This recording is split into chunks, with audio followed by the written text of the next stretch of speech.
Hey guys, welcome back to another clip of Schach-manuel-lernen. Today with the third round of Manchester Summer Congress. So after the first two draws I made against weak opponents, I was not very happy, and with the white pieces I tried to do it better.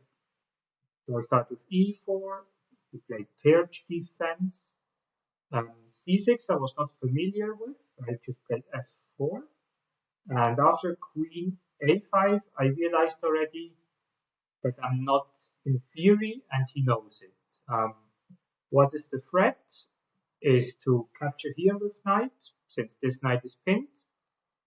E5, yeah, he will still play it, and then he will make a bad pawn structure. So here I already spent some time to thinking. I just played normal development, expecting e5. And here already what would have been better, like knight f3, capture, capture, capture. The idea for black is that he retreats with the knight and he can capture it afterwards since everything is pinned by me. Like just showing a bit a potential position that could have appeared. I decided to play knight g e2, which is okay, but it's slightly worse than in the game. Bishop g4, this I expected. Black just wants to pin both knights. So I had to capture.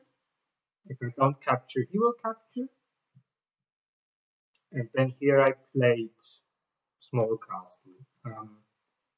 I could have played this one, but then it's kind of similar like the position before.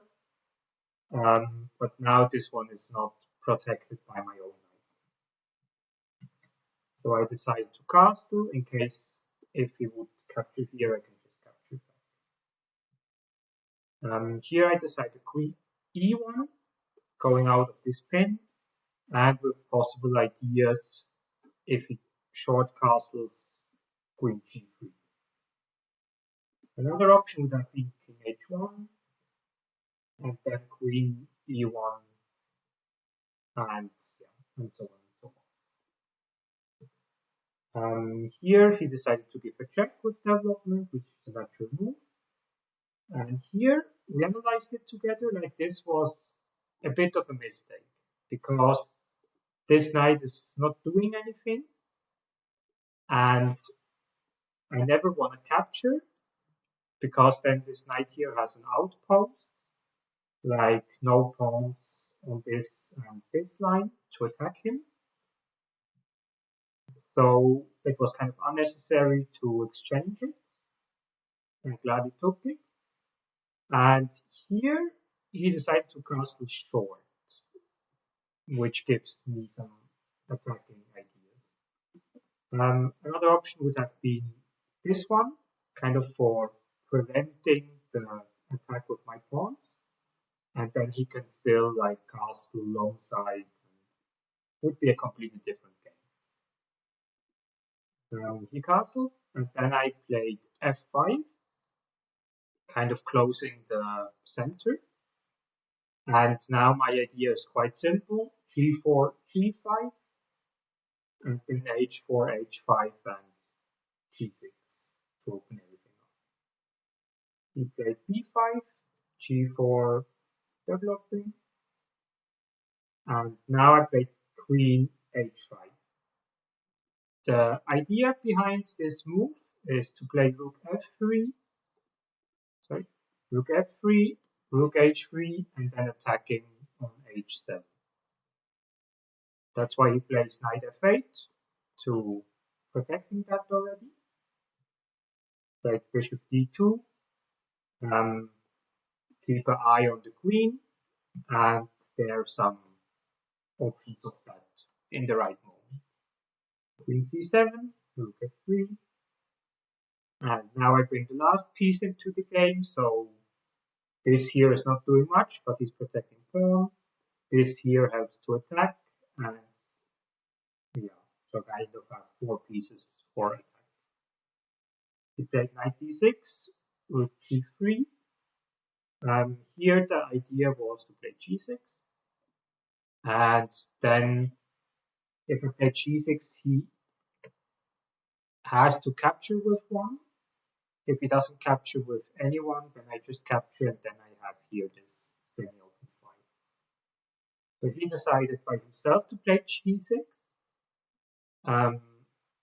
The problem there is that this stuff is appearing suddenly. So queen h6, and yeah, here he played f6, which is kind of a losing move. He could have defended a bit better with rook d7, and then my idea would be knight d2, capture, and then like rook h3, and this is kind of tough to stop with f5, but that loses a pawn. And the other option is I play f6, he has to prevent checkmate, and then h4, h5, and yeah, it's just attack that will come to a successful end. He played f6, which made my life much easier, because I could just capture this free pawn, pins the pawn, and everything is collapsing. Queen f7, now h4. In case if he would capture, I can just capture here, because this rook is protected, and he can't recapture, and then I can just capture even more. So I played king h8, and now I decided to open everything up. The main difference that you can see here is my two rooks are attacking the king, and his two rooks are not doing much. So even though I have no pawns left in front of my king, he can't really attack it. He doesn't have white square bishop, and he is just defending with all he has. Here he played rook g8, because if he plays something like that, I can simply play rook g7, and then with the idea of f7 and rook g8. And then here I could capture, like that would have been the other option, but this one is a bit stronger because it exchanges more stuff. Here I could have went to an endgame. It's also winning for me, but it still can be a bit annoying with f7, something like that. This idea capture the it's also easily done. I made it a bit differently. I saw that the king is here at the edge of the board, and I just could play f7.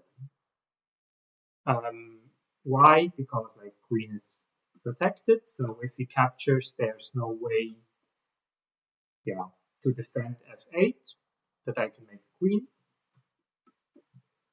If knight captures, I can capture the queen, and then I can capture the knight, and then I'm up a bishop and a knight, which is completely win. So we made this one, and here I had a nice tactic to finish it. You can pause the video if you want to find it by yourself. I played f8 queen. What's the idea? The queen is twice protected, twice attacked, so sufficient. If he captures, capture is checkmate. If we capture like that, it's also checkmate. So it's the fourth checkmate in two. So the main mistake for my opponent was kind of in this position to trade his bishop and then castle, because he just gave me free attack and he didn't have compensation. And the ending with f8 queen was quite nice. So yeah, after the first 3 rounds, I'm by 2 points. Was also weaker opponent, but first victory is always important.